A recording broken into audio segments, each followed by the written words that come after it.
देखो टुनटुनी, तुम अब तक 11 बेटियों को जन्म दे चुकी हो। मुझे सिर्फ एक बेटे की इच्छा थी।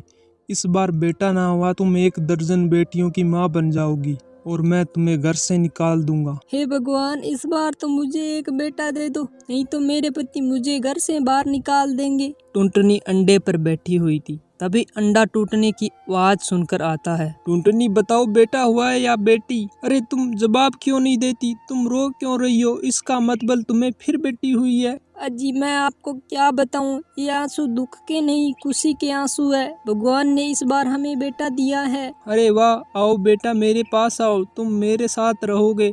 टुनटुनी मेरी बात सुनो, मैंने तुम्हें घर में इसलिए रखा हुआ था क्योंकि मुझे एक बेटा चाहिए था। अब तुम इन 11 बेटियों को लेकर इस घर से निकल जाओ। अजी 11 बेटियों को लेकर कहाँ जाऊंगी? इनका पालन पोषण कैसे करूंगी? इनको कहाँ रखूंगी?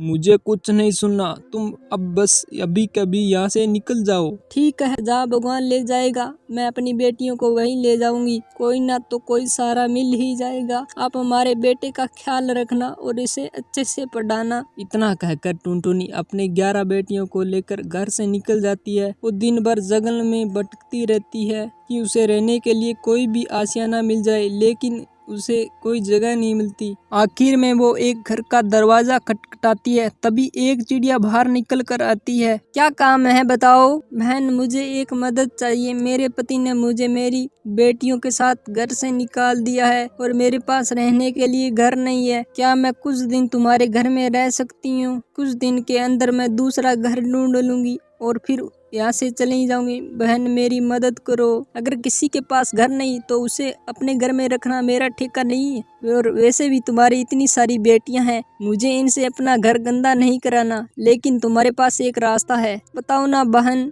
मेरे पास क्या रास्ता है? मैं अपनी बेटियों को कहाँ लेकर जाऊँ? तुम अपनी बेटियों को अमेज़न के जंगल में ले जाओ। वहाँ पर कोई पक्षी नहीं रहता और तुम्हें घर बनाने के लिए बहुत जगह मिलेगी और तुम्हें वहाँ खाना भी मिलेगा। लेकिन वहाँ कोई पक्षी क्यों नहीं रहता?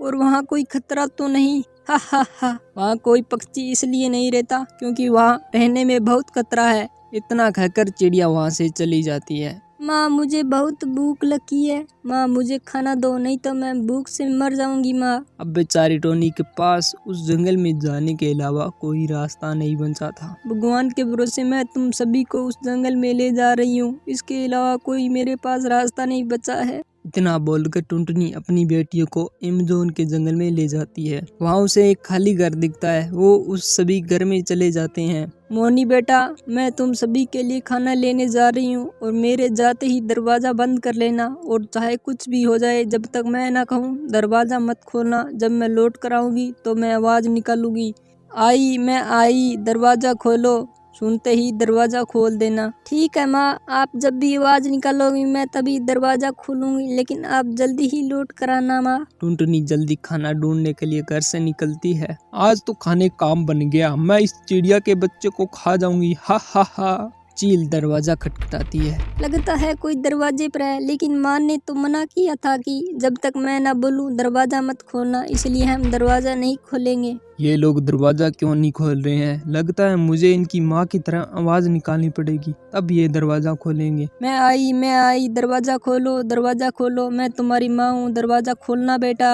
माँ आ गई, दरवाजा खोल देती हूँ। अरे तुमने तो मेरी माँ की आवाज निकाल कर मुझसे दरवाजा खुलवा लिया। चली जाओ यहाँ से, नहीं तो मेरी माँ तुम्हें नहीं छोड़ेगी। तुम्हारी माँ मेरा क्या बिगाड़ लेगी? अब तो मैं तुम सबको खाकर ही जाऊंगी। मुझे किसी तरह इसको बातों में लगा कर रखना पड़ेगा। हो सकता है तब तक माँ आ जाए। अगर तुमने किसी भी बहन को हाथ लगाया तो मैं तुम्हें मार डालूंगी। तुम बहुत बोल रही हो, सबसे पहले मैं तुम्हें ही खाती हूँ। जैसे ही चील मोनी को खाने के लिए आगे बढ़ती है, तभी टुनटुनी वहाँ आ जाती है। को चील, खबरदार, अगर तूने मेरी बेटी को हाथ भी लगाया तुम मेरा क्या कर लोगी? मैं तुम्हारे सामने तुम्हारी बेटी को खाऊंगी। तभी टुनटुनी चील पर हमला कर देती है। दोनों में लड़ाई होने से चील की मौत हो जाती है और टोनी घायल हो जाती है। मोनी बेटा, अब मेरे पास ज्यादा समय नहीं रहा है। मैं तुम्हारी सुरक्षा करने के लिए अब मैं नहीं रहूंगी, इसलिए तुम अपनी बहनों को लेकर इस जंगल से चली जाओ। ये जंगल तुम्हारे लिए सुरक्षित नहीं है बेटा। टुनटुनी इतना बोल रही थी, तभी उसकी मौत हो जाती है। माँ, आप हमें छोड़कर चली गई। अब हम आपके बिना कैसे जिएंगी माँ। सभी बेटियां दुखी मन से उस जंगल को छोड़ देती है। मोनी दूसरे जंगल में घर ढूंढ लेती है और सभी बहनें मेहनत करके अपना पेट पालती है। एक दिन एक बूढ़ा चिड़ा उन्हें दिखता है, वो बैठा रो रहा था। तभी मोनी उसके पास जाकर पूछती है, आपको क्या हुआ, आप क्यों रो रही हो। बेटा आज मैं अपने बुरे कर्मे की सजा भुगत रहा हूँ। मैंने अपने बेटे के खातिर अपनी पत्नी और अपनी बेटियों को घर से निकाल दिया था और मैंने जैसे ही उसकी शादी की और उसने अपनी पत्नी की खातिर मुझे घर से निकाल दिया। पिताजी मैं आपकी बेटी हूँ, आप फिक्र ना करो, आप हमारे साथ चलो। बेटी मुझे माफ कर दे, मैंने तुम सबको घर से निकालकर तुम्हारे साथ बहुत गलत किया था। पिताजी आप हमसे माफी ना मांगे, आप हमसे बड़े हैं, आप हमारे साथ चलो। इतना कहकर मोनी अपने पिता को साथ ले जाती है और वो सभी मिलकर खुशी से साथ में रहने लगते हैं।